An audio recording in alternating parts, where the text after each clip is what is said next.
Welcome to the High Agency Podcast with your host, Noah Ravoy. To retake the West, we must retake our own agency. And that means taking personal responsibility for ourselves. My guest today, Christopher Jersey Pick, is an expert at helping men to take control of their lives. And he founded something called TheBeardReport. Welcome, Chris. I'm looking forward to speaking to you today about what you're doing to help men. Yeah, man, I'm looking forward to it. Should be good. Yeah, excellent. So when I first heard about you on Twitter, I heard the Beard Report, and naturally I said, that sounds like something I'd be interested in. And I went and took a look at it. And it's funny, it's called the Beard Report, but it's not specifically about beards. Tell us a little bit about what it's about and how you got to that decision. Yeah, sure. So the concept for the Beard Report actually started way back before I even had a concept to start a website, start writing, start anything. I kind of attribute it back to going through high school. I never felt totally connected to the other kids around me in high school, and it always confused me. And then as I continued to grow through college, now to where I'm at now, I've kind of finally pinpointed it, and it's just I'm operating from a different philosophy, a philosophy that I defined and created to my own values. And I think that's kind of the disconnect. So that's the whole principle, the whole genesis behind the Beard Report.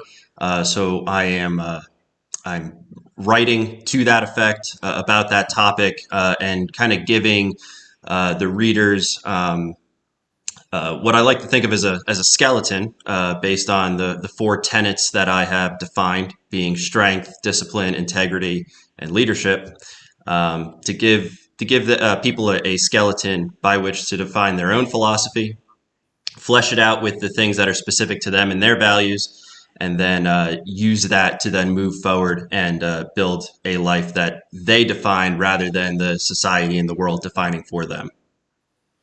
Absolutely. Yeah. So it is something that we have lost in the West is intergenerational passed on value systems. The 60s saw really the beginning of anything goes value system. Now, there were individuals who promoted that before, but it really never took on in society. And I think after the First World War, people were so emotionally broken over the things that they'd seen in the war and whatnot, that there was a generation of men who were either dead in the war or dead inside after having gone through that. And they weren't able or willing, or for some reason they didn't pass on that wisdom of how to operate as a man in the world onto their sons. And to some degree, the sons decided to reject it, even if it was passed on. And so in many parts of the world, we have a complete lack of masculine culture. When we talk about culture, Western culture, and people will think, McDonald's and Hollywood and, that's the kind of sports, pro sports and things like that. That's not really part of Western culture. That's a cult that's been imposed upon us over top of our actual culture, and our actual culture has almost been completely erased. And the types of things that you're talking about is a return to the masculine culture that we used to have. Yeah, for sure. I think kind of what you were saying about the sports, and I even attribute it to pop culture. Just the way that we interact with the world today is so loud. There's so much of it. Even if you did have that masculine culture, it's just under constant barrage and constant attack from the outside. Unless you are super, super strong and super strong footed on a super strong foundation, just the volume of noise, something's going to break through. And then once you get that one crack, right, it's structurally compromised, and there's a pathway for more and more to get in. And then pretty soon you're pretty far away from where you started. So I'm trying to reverse that and bring everything back within that was either forfeited to the external or stolen by the external, and trying to bring that all back within and kind of have people build from that strong foundation forward. Yeah, I think most men recognize something is wrong. We don't always know what's wrong or where to go for a solution. But we even see in the rise in male suicides is an expression that men know something is wrong. And when they really get desperate and can't solve the problem, they end up taking a permanent type of option on their solution there. And what you're doing, what I see other men doing as well, giving these men opportunities, an option. Okay, here is a way to solve your problems. Here is a way forward.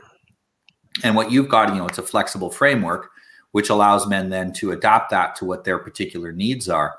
That's really important right now. We really need that in order to counter not just the pop culture, the destruction of culture, that kind of a globalist culture that we have foisted upon us now, but also just to keep men alive.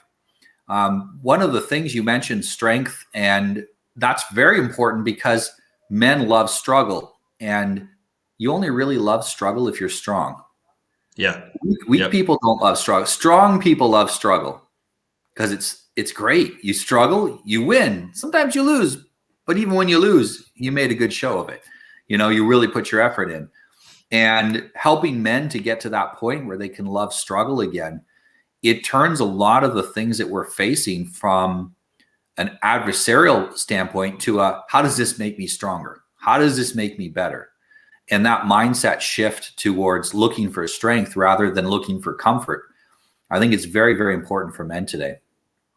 Yeah, absolutely. And I think part of the appreciation of struggle and enjoying the struggle is having the confidence in your skills and abilities that you will overcome, right? So if you're weak and you think that you are weak and you can't see how you can overcome struggle, well, it's better to avoid it altogether, right? But if you're strong, if you're able, if you're confident and you have skills to overcome, it's no longer such a scary thing. Now it becomes a challenge of, well, how am I going to get through this? What is going to be my strategy? What tactics am I going to employ to get through this? So it, somewhat of a chicken and the egg situation, right? Does struggle make you stronger, or do you need to be strong to then become stronger from struggle?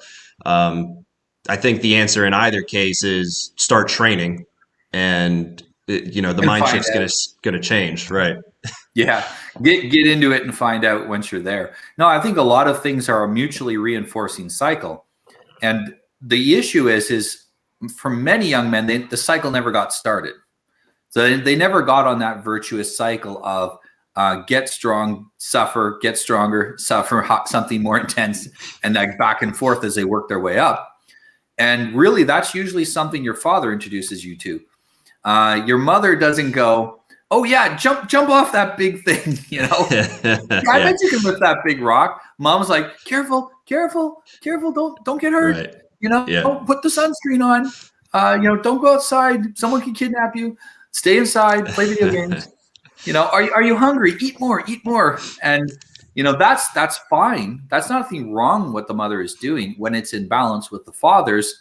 That nurturing isn't a problem, but you need the father's boundary setting as well. That no, you're too comfortable. You need to go get uncomfortable for a while, and challenging the son and pushing the son.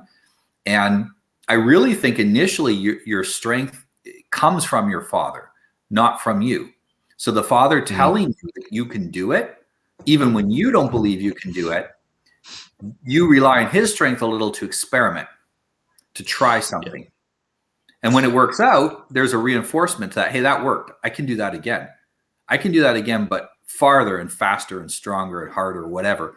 And you start on that cycle yourself. And a lot of young men, they just never get on that cycle until they come across something like what you're doing or what I'm doing. And then we help get them on that cycle. And it can be done even as an adult.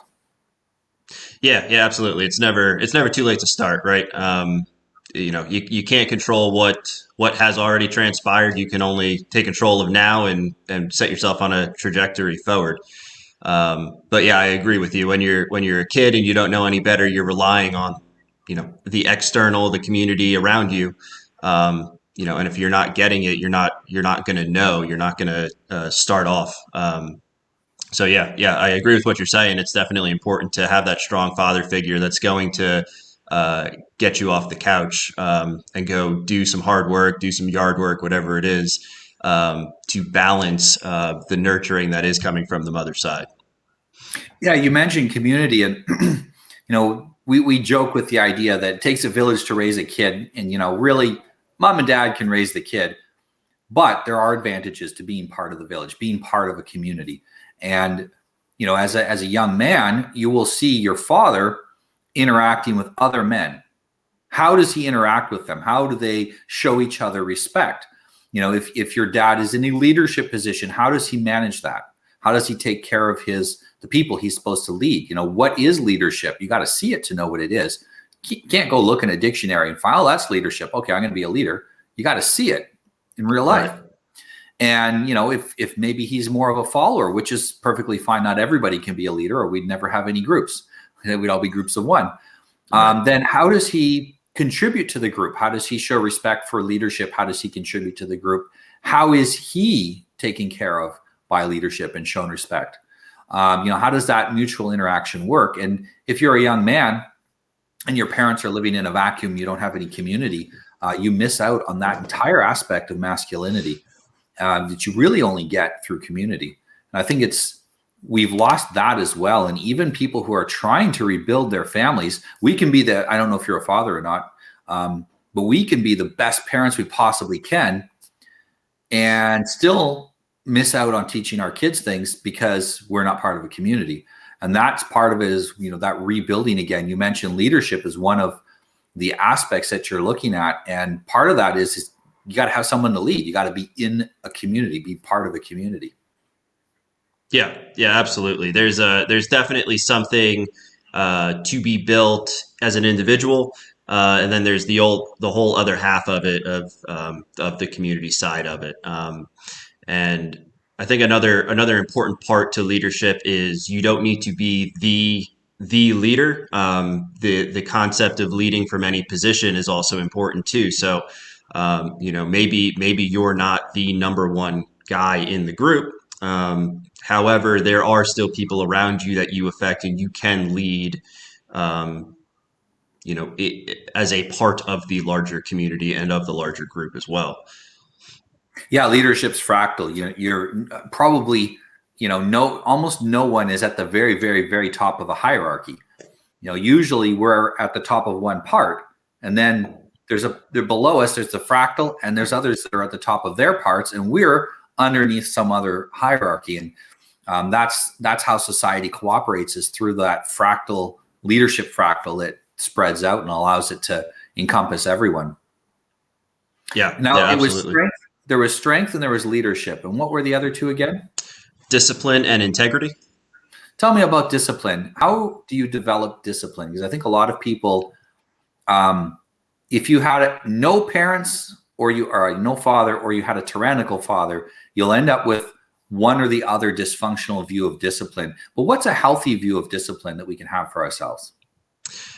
So I think the healthy view of discipline and the definition of discipline that I write about all starts with the philosophy and the values.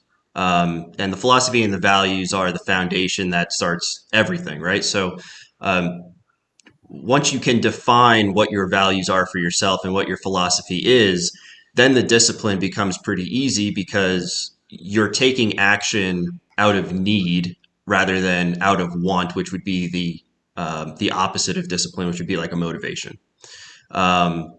So once you define what those values are and what that philosophy is, and then you have a clear view of what it is you need to do to live to that philosophy and live to those values and manifest that.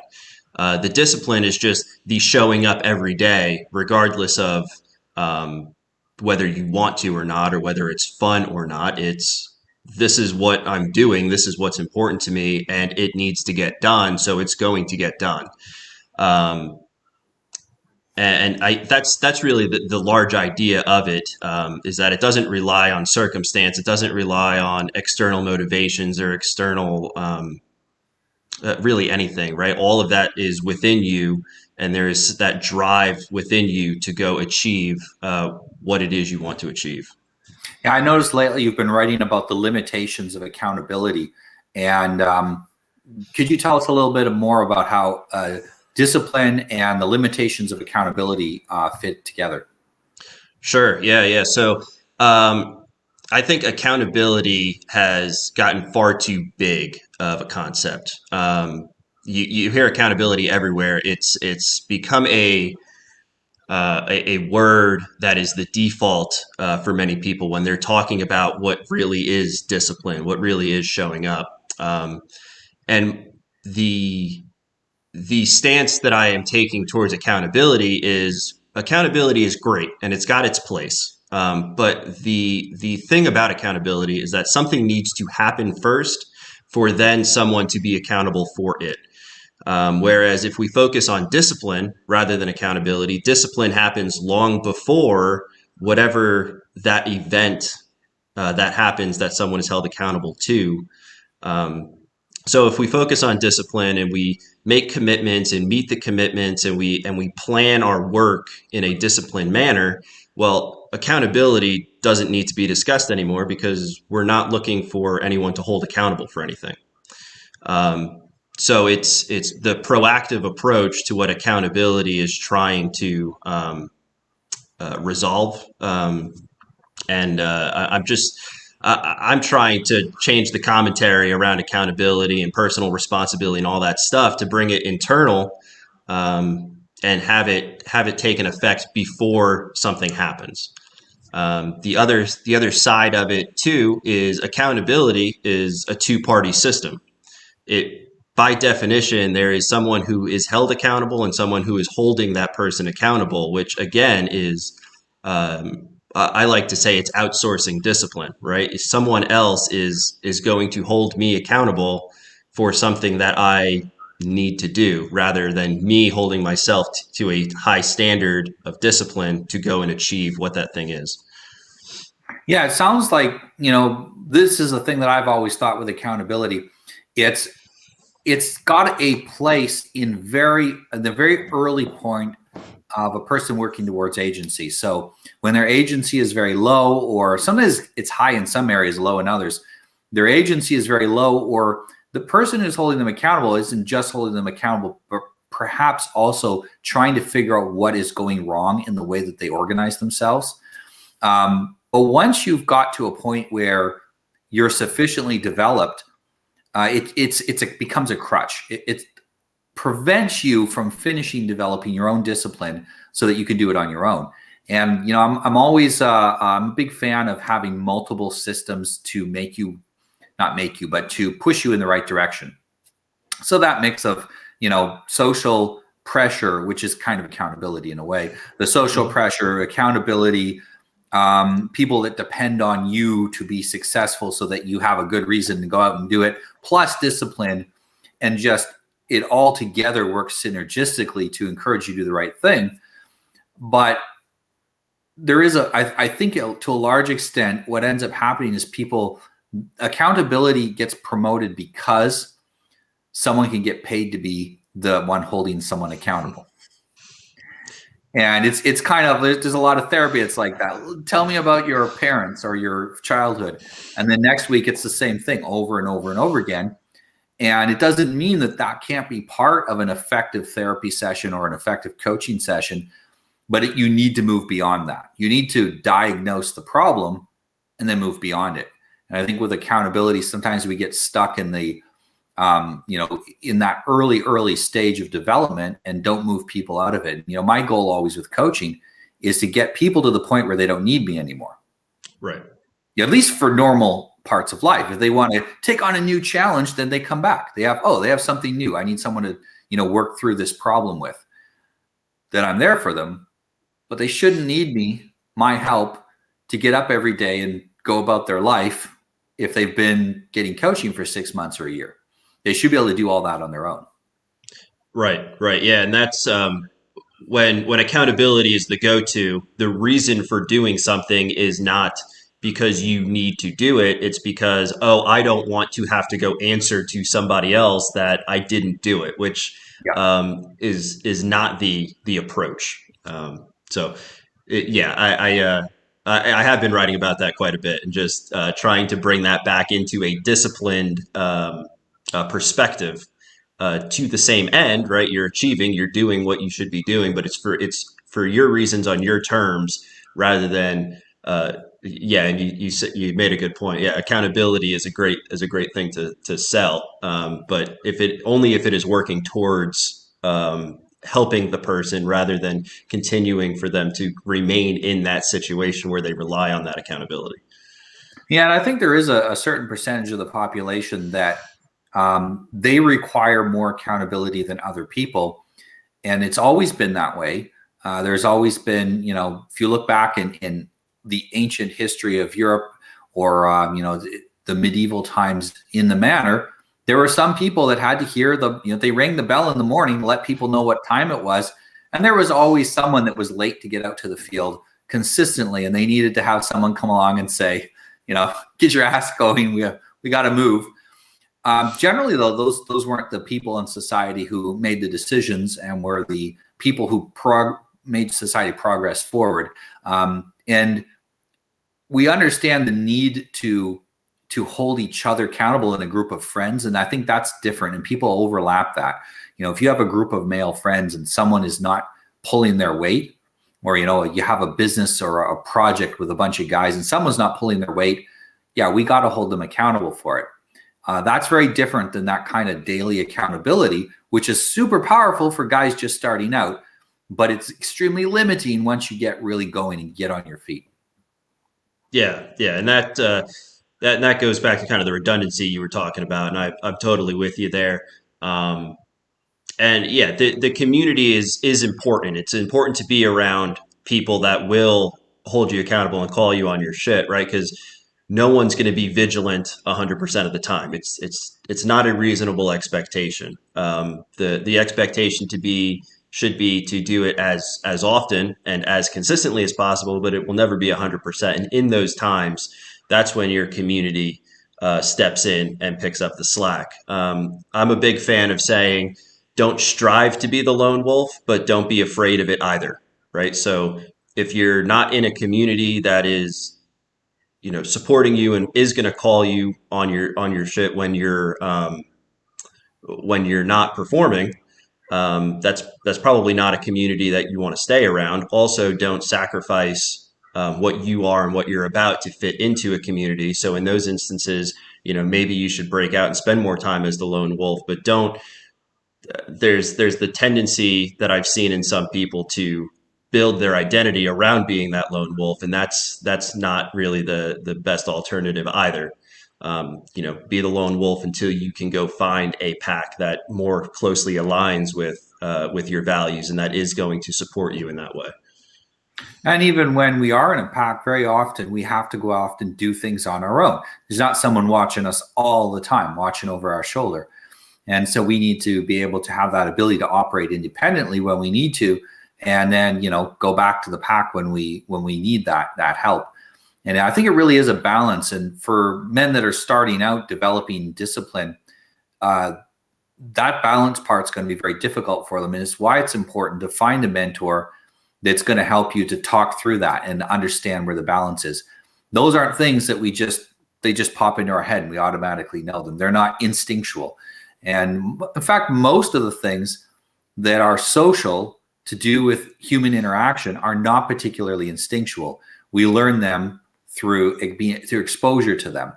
And if we're behind in that, if we're in our 20s and we're not quite where we want to be, we're in our 30s, we're not where we want to be, we got to go and talk to someone who has got their life more together and who can help us with that process of figuring out where are we missing and where are the holes in our functionality, and fix those.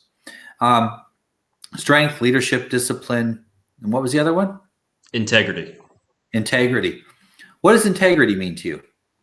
Yeah, so integrity, I use it in two different definitions. So there's the one maybe more commonly accepted when you're acting with integrity, and that's acting with moral uprightness and all that stuff. And again, I'm going to drive it back to philosophy and back to values, because that code that you are acting with integrity toward has to be defined. Otherwise, there's nothing there that you're acting with integrity to. And in this one, in integrity specifically, I think a lot of times people think about religion providing what that code is, or their community, whatever. It's acting consistent with the values of the community around you, rather than the values and the values that and philosophy that you hold. So that's the first part of it. The second part of it is more along the lines of structural integrity and the integrated whole, right? So the tenet of integrity ties all four of the tenets together, in that all four tenets are a part of that foundation and a part of that life that we're talking about building. So those are the two main philosophies and main uses of integrity when we're talking about building not only the philosophy but then the life that goes along with it. Yeah, integral. So like a complete man. Yes. That is something that I notice. I come across this quite often, is that very few men are unsuccessful at everything. Usually there's something they're good at, but very few men are that full thing. They're successful at on one of the aspects of their life. They're successful at making money. They're successful at making friends and relationships and taking care of their health and their fitness and all of that stuff. And that's really hard. That's a lot of work to do that. And it's not something you can go, yeah, I think I'm going to catch up to someone who, I'm 10 years behind. I'm going to catch up, and you're going to do it in a month or 2 months. Right. Maybe you can get fit pretty quick. I've seen guys getting, 6 months in, massive physical changes. They're not going to do all of those things all at once. And right. For a lot of guys, I have people come to me and they say, I'm great at making money. I work with men. We all work with other men. None of us talk to women. We don't know how. I don't know anything about relationships, but I want to get married and have kids. I want to have a family. And, they're really good at what they do, but they're also, they have that struggle, that difficulty. And it's, somewhere along the lines, they're not being a complete man. Their life isn't complete, and they're unhappy with that. Right. And I think a lot of guys, they get stuck unhappy with something and they go, well, I should just be happy because I got this one other thing that works. Right. I should be happy with my terrible marriage because I got a good job. I'm totally unhappy at home. I'm happy at work. That's good enough. That should be good enough for me. And for a lot of men, it's like, stop accepting good enough. Yeah, stop for accepting survival, and go and figure out what areas of your life are your weak spots and fix them. I know men who, every area of their life is awesome. They still come to me to say, what's next? There's got to be something after getting all my ducks in line. Everything is working. What do I do next? Now I'm at my highest power level. What do I do next? And actually, that's some of the most exciting coaching to do, is with guys who have their stuff together and they want to make a massive change in the world.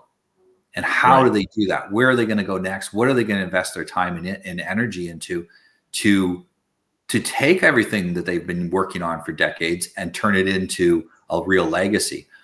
So yeah, it's I really like that concept. That concept of integrity, I think, is very, very important for men today. Yeah, absolutely. And you were talking about, when a person is very proficient in one area, but not so much in these other ones. I think some people may equate that to a lack of balance, right? Now, I'm not a fan of thinking of balance. In fact, I like to think rather as not getting pulled too far off of center, right? Because if you try to achieve balance and you try to hit everything at the same time, you're going to fail at everything equally, right?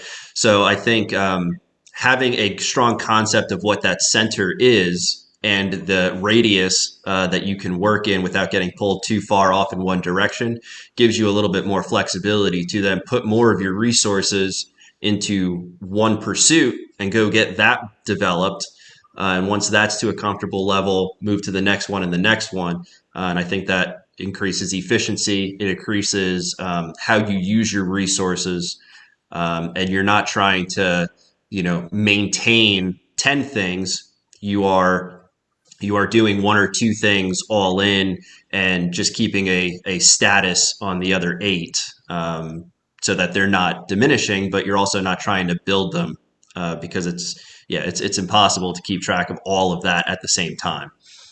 Yeah. For example, I have twins that are a little over a year old. So I haven't slept for about 14, 16 months, something like that. They're about 16 months now. I haven't slept for about 16 months. And that makes a massive impact on my ability to go out and implement my money-making goals. And, there's phases in a man's life. There's times when he's got to go out and make money, stack up that cash. If it's crypto, stack up your crypto, whatever it is. And then there are times when you got to be like, let's just kind of maintain it. Well, I also raise a family, or maybe now it's time for me to just hold that and let it go. And I got to go get in shape better again. I've let that go. I have a client, and, he just finished a course, and he says, everything's great in my life. But he said, I'm becoming in a leadership position in my community, and I'm not as fit as I'd like to be.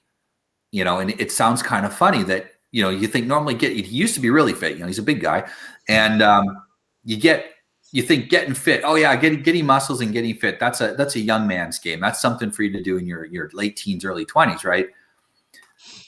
But it's interesting. This is a man in his late 40s, and he's recognizing that is part of his path to his next step in his life. Men don't respect men to be leaders of them who aren't physically fit.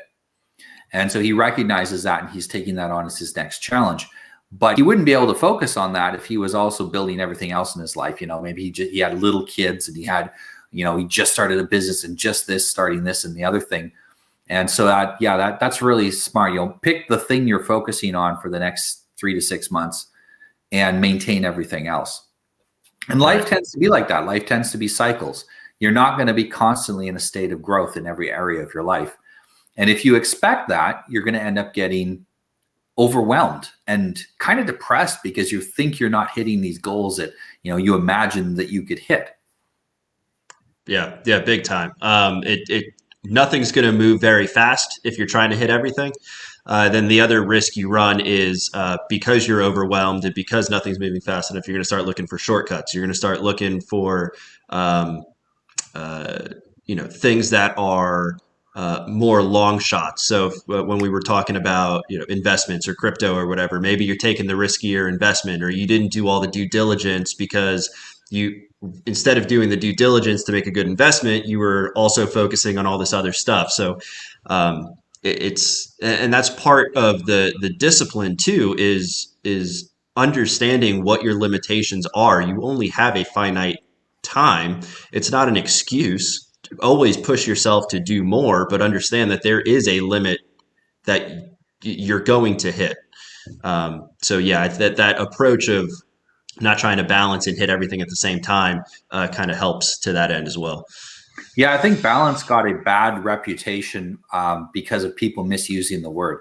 So, I tell people, they said to me, what do you eat? I was sick years ago, very, very sick for about 7 years, nearly died from it because my digestion collapsed. I couldn't digest anything, any food. And I ended up, my wife, I was basically slowly starving to death because nothing would digest. And I ate some raw meat and I felt great. And so for a while, all I ate was raw meat. People would say, what do you eat? And I'd be like, oh, I just eat raw meat now. That's all I eat. Like, you need a balanced diet. And I'm like, a balanced diet just about killed me. If I eat a vegetable, it feels like I'm being stabbed in the guts. I can't digest them. And I think a lot of people, they take this idea of balance and they're like, you need some bad with your good. Have that clean glass of water, but you really should put some dirt in it because it's too clean. And that's where the balance idea got off, is from people using it as an excuse. Oh, you're going to go exercise? Well, that's great. But then you should really eat a chocolate cake to compensate for it and balance it out. And if you achieve perfect balance, you'd also achieve perfect mediocrity. You'd be just a medium, ordinary person. And hey, so that's fine for some people. That wasn't fine for me. just surviving isn't good enough for me. I wanted to do better than that. And sometimes to get higher up than that, I had to temporarily unbalance so that I could, take that next step up the ladder in my life. And I think that wrong application of the concept of balance has put people completely off the idea, especially men, and it's been often a way to temper our masculine enthusiasm. Men tend to be somewhat obsessive. We see something we want to accomplish and we will put 100% into that thing until we've accomplished it. And the reality is everything great that humanity's ever achieved is because a man got obsessed with something and he either fixed it or he died trying. And, flight. I mean, the Orville and Wilbur, what's her name? I was going to say Redenbacher. It's not Redenbacher. Right. Yeah. The first guys to fly in the U.S., that was a death trap. Like, they're lucky that they died. They're basically, it's like, we're going to fly or we're going to die. Yeah. And that didn't really stop them. It's not even like they're like, look, there's two of us. Maybe one should get on the plane. It's like, no, let's both get on. We're both going to do this. And that attitude of men of, make it or die trying, that obsession should not be tempered, especially in younger men, because they really need to do that huge leaps up. They need to learn how to balance risk, of course. But that, telling a man who absolutely wants to invent the next best thing that he needs just slow down, have some balance, and spend some time staring off into the woods. That might be what he needs, but it also might be a way to take away his power of his focus. And for men, that ability to focus is really what makes us. It's why men earn more money than women. It's because we can focus better. We can put all of our distractions away. And the women that can do this earn better even than most men. But we can put all our distractions away. We can focus on that one thing we're doing and nothing else matters. We don't get hungry. We don't get thirsty. We don't get tired. We just focus on that one thing until we've accomplished it. And, women in general don't need to do that. They need to focus on multiple things. They got to think about, maybe they're working, they got to think about their work, they got to think about their kids, they got to think about what's happening at home. And so they have this like multiple things going on in their head, and they don't need to get that deep into anything. And for men, though, this is how we change the world. You're not going to do anything life-changing or world-changing if you don't get really focused and deep into it. And even to be the integral man, if you figure out what your weakness is and you focus on that till it's not your weakness anymore, then you pick the new thing that's your weakness. Keep fixing that weakest link. Make sure it's not the weakest link, and then pick the next thing and focus on that. And if we did that every 3 months, end of the 3 months, we take a nice evaluation. Where's my weak spot? Okay, that's my weak spot. I'm going to hold everything else in a holding pattern. I'm not going to grow it or shrink it. It's going to stay where it is. Right. I'm going to focus for the next 3 months on that thing that I'm not good at, that thing I lack. And then at the end of the 3 months, you evaluate it again. Do I need to go another 3 months? Or, hey, I fixed that problem. Right. If men did that, they would see massive growth. Yeah, it would be massive, and it'd be consistent, right? It would keep going up at the same trajectory. It wouldn't be, all these waves. It's a great approach, and it's an approach I'm taking with the Beard Report right now. So I've got my 4 tenets. Every month, I'm moving my writing and my content around to each specific one. And then in 4 months, I'll come back to the beginning and we'll start again, and it'll just keep going cyclically. And it's all towards that integrity, that integral philosophy, that integral person. That's the way to do it. People say I've heard people say to me, how can you focus on, let's say it's strength. How can you focus on strength for an entire month? And I'll say, you don't really get into the depth of something unless you focus on it for a long period of time. You have to really think about it. You have to, and writing is a great way to take all that information that's in your head out, get it into an organized format. Our mind is somewhat chaotic. Even if we're a highly organized person, there's somewhat of chaos in the mind. And writing takes that chaos and structures and orders it, not just on the paper, but at the same time, it's structuring and ordering it inside of our mind. So writing about the topics that are important to us is extremely important. I actually started writing before I was doing these videos. And the issue is the videos reach a lot more people, but the writing was originally for me. I wrote for me to take the ideas that I was observing. You know, I'd observe in 20, 30 young men, essentially the exact same problem. Yep. And so I would start to write about that problem as a way to think through the process of helping them solve it. And then I would leave the solution there for other men to read. And, you know, if you came to me with that problem, I'd say, go read that article and then we're going to talk about it. Right. Read that post. And, you know, that reaches a certain segment of the population, but it tends to reach the people who are more predisposed to reading and intellectual pursuits.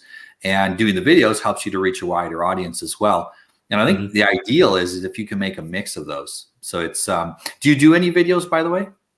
I don't. I've been trying to develop a podcast of myself and put that out there for all the reasons you're saying, right? It reaches a different audience, a wider audience. And it's a little bit more easy to take in. The podcast give you the opportunity to listen while you're driving and all that stuff, rather than having to focus on reading. Yeah, even if after you're done reading a post, you just read it. Like, you wrote a post and then you just read it and just put that at the top of the post that read it or listen to it here. Right. Might be an interesting way to do it.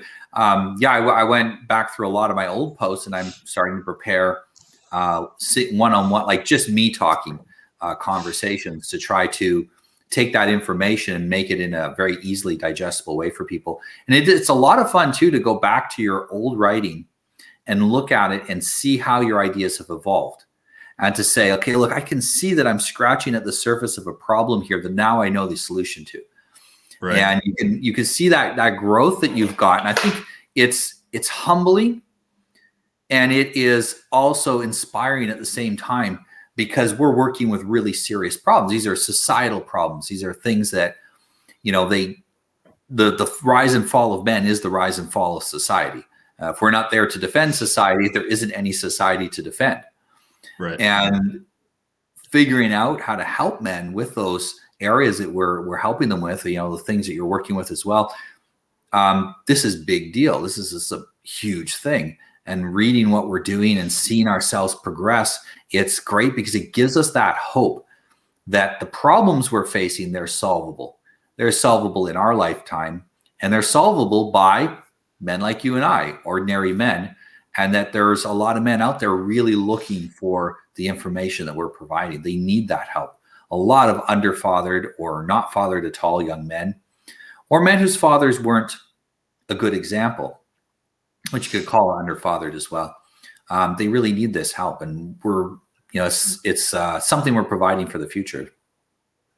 Yeah, absolutely. And I think another part of it too is you don't know what you don't know, right? I think you were saying earlier, we feel that there's something wrong. There's something not right, but we can't put our finger on it. We don't know what it is. We don't know how to fix it. So just putting content out like this, maybe someone comes across it, maybe it strikes a chord, maybe it starts a path of self-study that leads to the answer that they were looking for. It not only defines and puts a context around what the problem is that they're feeling, and then also, hey, here's what you could look at, what you could work on to improve upon that situation. Yeah, earlier in the week, a young man said to me, he says, I listened to a whole bunch of your video interviews, and he says, hearing men talk so openly about politically incorrect masculine things, he says, I finally realized that it's safe for me to start thinking and talking about these things, that I'm not crazy. I'm not the only one who recognizes there's something wrong here. And, you know, even when you don't know what the answer is, talking in a constructive way about the problem, trying to identify and working at that phase of the solution stimulates other people to get involved in the process of solving it. And, you know, you aren't going to solve the world's problems. I'm not going to solve the world's problems. we're going to add our one grain of sand to this castle. And together we're going to build it. Some people are going to add a little more, some people are going to add a little less. But every man who wants to participate in the rebuilding of Western civilization, in the recreation of our culture, is going to get a chance to do that. And, listening to what other people are saying, synthesizing it together, coming up with, sometimes it's not necessarily you come up with a completely new idea. It's that you hear two ideas that each include half of the solution. And maybe you're the first one to go, you could put those things together and have a complete solution. Right. And then you go out and share that. I think for young people who are listening to this, or even older people, you might think, well, I'm not going to do a podcast. That's a lot of work. I don't want to write. You might have one article in you to write, and that's it. Right. One thing that you feel is so important, you need to write about it. Write about it. Write about it, share it with your friends, get excited about it. Maybe that's your one grain of sand to contribute to the castle. Don't think that because you're not going to make a career out of this stuff, that you can't somehow contribute to the growth of culture and civilization. You can do your little part. And in fact, we need you to do that. 1,000 guys contributing one article. I mean, it's going to take a long time for us to write 1,000 articles, 1,000 long form articles. You get 1,000 people doing it. There's a lot of potential there. And when you take information like that and you put it out, you're throwing up a flare saying, I care about this topic. This is important to me. And other people for who it's also important, they're going to see that and they're going to say, I'm going to talk to this guy about this thing. This is important to both of us. And this is how communities form. People start talking about things which they share mutually, which are important to the group. And eventually that nucleus, it builds it around it, a community. And then you really see the power of communal problem solving. Any problem that we can solve individually, within a community, it's going to get solved better and faster into a greater depth because we have the combination of many minds working together. Yeah, absolutely. So you were saying 1,000 men can write one article, and that's 1,000 articles, and it's going to be 1,000 different. Even if it was on the same topic or same 2-3 thoughts, it would be 1,000 different synthesis. 1,000 men would synthesize those thoughts in 1,000 different ways. There's not much out there alone anymore that's a unique thought that hasn't been said at some point through the timeline of human history. The real power is how each of us can bring those 2-3 thoughts together and create a new thought from them. And I think that's where the power and the real space is for everyone to put their thoughts out there. Because if you just look at the sheer volume of writings and speeches and discussions and all that stuff, there's a ton out there, but there is still quite a bit of space left in between all those thoughts to go create new ideas and new approaches and new solutions. Absolutely. You also see that different people's way of approaching the problem, even if their answer is the same, because I do say, all honest men come up with basically the same answer at the end. If we're approaching reality together and we're very objective at what reality is, even if we come from very different starting points, we end up with roughly the same conclusion, because what is real is real. And the difference is that our approach to explaining it can be radically different. And then it will appeal to different groups of people. I have friends who are really good at appealing to one subset of the population. And, my particular audience might not like might not like their approach, their presentation as much. Right. And there are people who will like my presentation, who will like their presentation and not like the way I'm presenting it. So we'll attract a different audience. And it's not always a difference of philosophy and beliefs. Sometimes it's a difference simply of aesthetics. Mm-hmm. And people forget that, that preferences matter. Our preferences matter. And if we prefer a certain way of presenting things, so there are some brilliant presenters out there who swear a lot. A lot of my audience would probably stop watching if I started swearing a lot. It's extremely rare, I swear. And that's just who I am. I'm not doing that to attract a certain audience, but because of that, I'm able to appeal to a certain group of people. Right. And then there's other people, if they don't hear any swearing, this sounds kind of weird to them. That will appeal to them. They get a few good swear words in there, and it's going to increase the impact that it makes on them.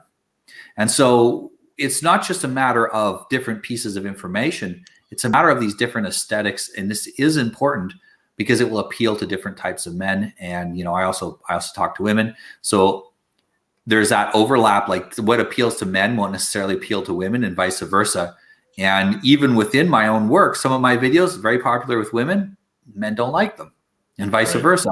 I'll do a tweet and I'll see all kinds of women go, yeah, good job, blah, blah, blah. And then a bunch of men go, I don't like this, And then I will tweet, because I often do this a couple of days apart so people don't catch on. I'll make mirror tweets. So one says that the problem is, one of the big problems of the world is men doing this to women. And another one is women doing this to men. And they're a mirror of each other because there's similar behavior. And then I'll put them both out there and I'll see what happens. Normally, the one criticizing men is universally met with praise. And the one criticizing women is, the women hate it, simps hate it. And the guys that like it, they just go, yeah, that's cool. And then they scroll on. So it really is interesting getting these different results. And I think that wide net that we cast out there, I go to 21 convention and the speakers there's a massive range. There are speakers there that people in my audience find incredibly annoying. Right. And then there are speakers there that people in my audience completely agree with everything they say. But that's one of the powers of these events now. We're starting to take this wide range of ways of reaching out to men, and we're getting them together in one place. And the funny thing is that the core messages are almost all the same. Yep. Take personal responsibility for yourself. Become strong enough physically, mentally, emotionally to do what you need to do in life and become a whole man. That's a huge part of the message that is out there for almost all of them. And it's again, honest men end up with the same basic set of conclusions if they follow truth long enough. Yeah. The aesthetic is an interesting one because people are going to resonate with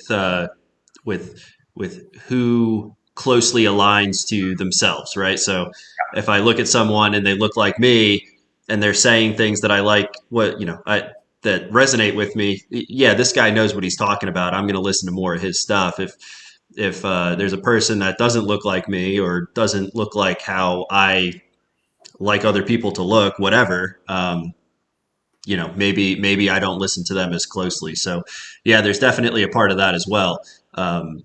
There's an audience for every person.